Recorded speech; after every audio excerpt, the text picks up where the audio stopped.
All right, everyone, we're back live here. It's another great day here at the C. Allen Morning Show. This is Beauty Talk Radio. We have Tanner Jackson on the line. Good morning, Tanner. I can't hear you. Can you hear me? I can hear you now. Good morning, Tanner Jackson. How you doing? Good. Good morning. How are you? I tell you, absolutely awesome here, Tanner. Just one thing I forgot to mention, and I didn't want that Linda West point to just kill me, but listen, everyone.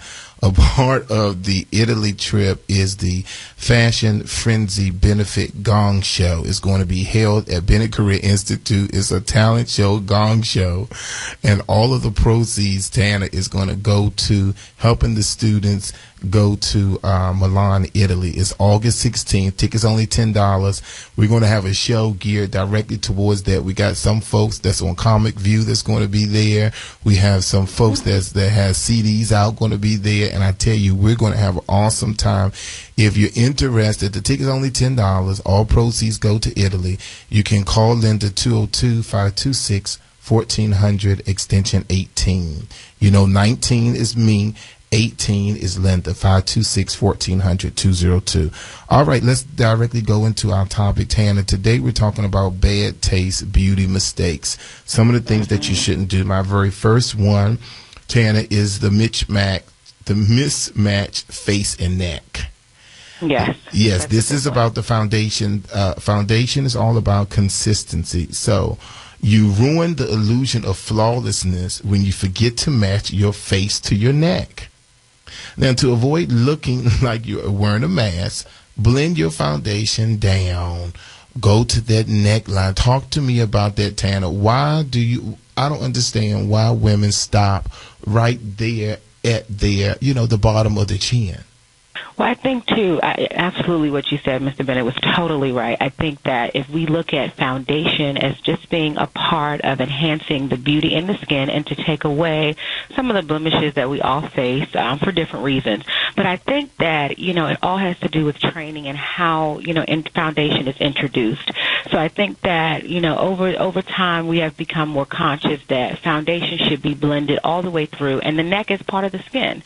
So I think that's also important. But, to piggyback on what you were saying, it's also very, very important. We talk a lot about this in our Makeup 101 class about how foundation needs to cover all parts of the face. So that includes your ears as well. And so sometimes, we're focusing just on the full, portion of our face and not our neck and not getting the ears. And so I think that is just a part of, when you initially first apply foundation, people just typically stop right there, but it's definitely a no-no, and it shows up in pictures and things like that. And so to avoid that, because we're there to cover up and to smooth out the skin, I always just tell my students and any clients that I do that don't forget the neck and the ears. Exactly. Now, also, Tanner is doing a free class on this coming next Monday at 6 p.m. in the Bennett Career Institute. We're going to talk to her about that once we finish. The next one that I have is that extra, extra, extra long hair. Now, long hair is sexy now. Believe that.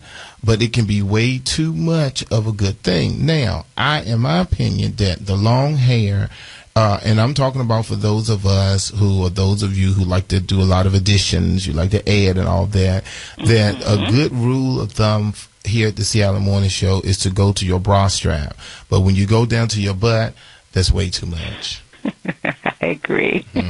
I agree. I think it's not as flattering, and especially, depending on the texture of the hair and how natural it looks, because I am one for adding extensions. I love it. I think that it does, bring that whole woman out and that beauty and that very sex appeal, but I think too much absolutely can ruin such a good thing.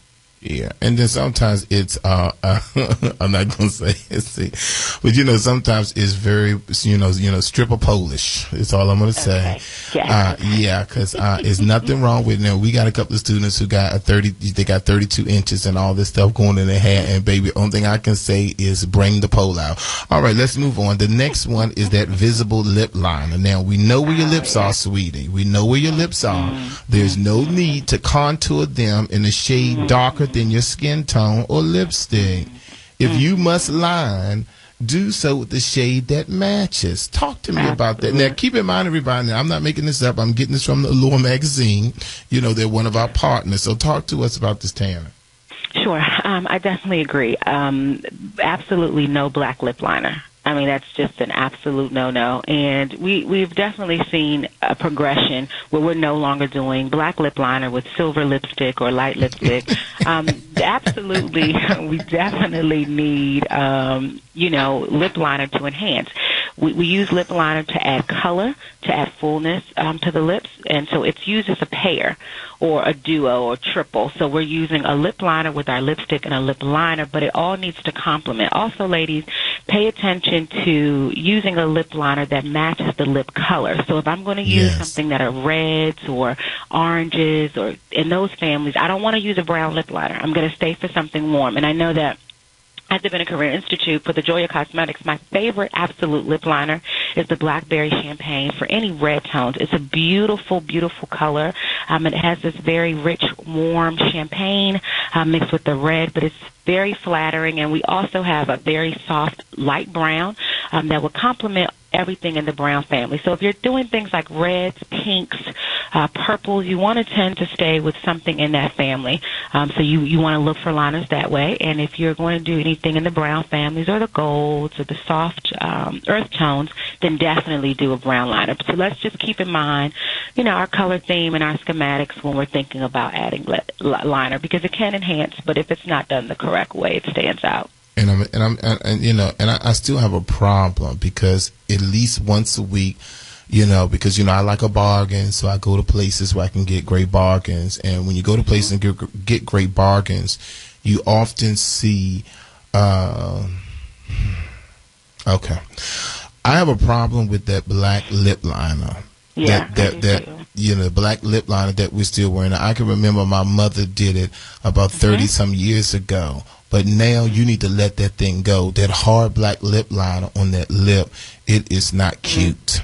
No, not at all. It's really harsh, and I think that it's not cute. It's not flattering. It's not cute. And I also have a problem with, but I'm gonna move on. That's not on my list. But I have a problem with you having on red, green, and yellow blouse, and then you have red, green, and yellow eyeshadow, red, green, and yellow lipstick, red, green, and yellow blush. You look like a fool. Oh, okay, yes. Yeah, you look like a clown. Ringley Brothers, Soul Circus, all that and above. You need to stop.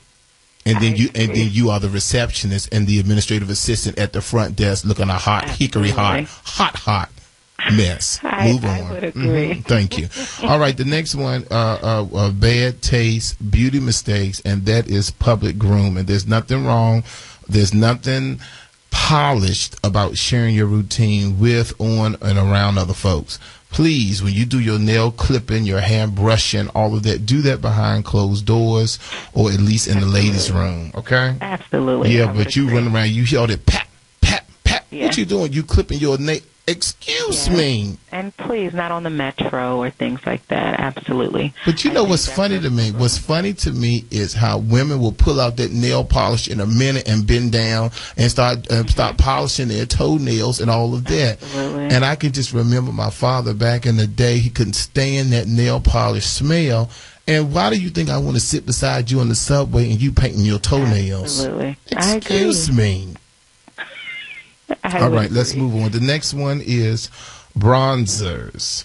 Bronzers should make skin appear sun warm, not sun wrecked. Okay? Absolutely. Add just enough for a believable glow. Baby, you don't need no bronzer where you glowing to the moon.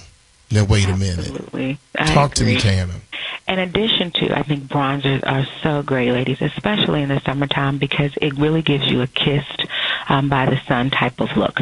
However, what Mr. Bennett is saying is definitely right. You don't want something to make it look very orange or burnt. So I always tell ladies, especially women of color, just because of our pigment, sometimes using a bronzer that is in a liquid form really does help, because it gives you a little bit more control, but it's very lustrous, so it allows it to moisturize into the skin and kind of set in. So I think that's a great option to use too. And just the rule of thumb is, a bronzer is to really highlight. So you want something that's highlighting the skin and giving rejuvenation to the skin and a healthy glow. So if you're lighter in complexion, you don't want to stay, you want to stay far away from anything that's like deep dark, in the name. anything that's light and airy for those women who have lighter skin, and for those women who are darker, you want to make sure that you're using something that's warm and that's going to complement. You want to stay away from the lighter ones because then it's going to look ashy. So just kind of keeping that in mind when we're looking at bronzers. But it's a great, great thing to have in your makeup kit in the summer. Okay, Tana, one more before we have to step away, and that is those brows. When you over tweeze the brows, baby, you look scary. You need to leave the plucking to the professional. Why you done tweeze those brows to the point where the worst part about it is you have tweezed to the guards, and then you're going to turn around and take some heavy pencil and draw in that brow. Yeah, and we draw it in with black. And we draw it in with black, and we light skin. Yes, and I just think that, pencils are great to use. I tell my students that you can, there's so many great products out there that you can use to enhance the brow, but if you're a pencil girl, just try to, make sure that you're staying with something light and brown that matches closer to your hair tone. Also, ladies, hair is what Mr. Bennett what they do at the Bennett Career Institute, so I'm more on the makeup side. But for you ladies who want to lighten your hair in the summer, just the rule of thumb, if you're dyeing your hair blonde, platinum, you have to do your brows as well. So just make sure that you're keeping in mind with lightening the brow with the hair. Also, try to stay away from pencils that are made for the lip because they're a little more waxy. Exactly. So when you apply those to the brow, it looks that way. So try to get a brow pencil that's made for the brow. And so, Diana, you want to use that. Listen, you hold on. We're going to have to step away for a second. But listen, when we come back, we got to talk about glitter. Absolutely. Because you're wrong with all that glitter. All glitter doesn't gold. You better say that again. All right, everyone. Listen here. We're talking about bad taste, beauty mistakes with Tana J., the makeup extraordinaire at the Bennett Career Institute. We'll be right back after these messages.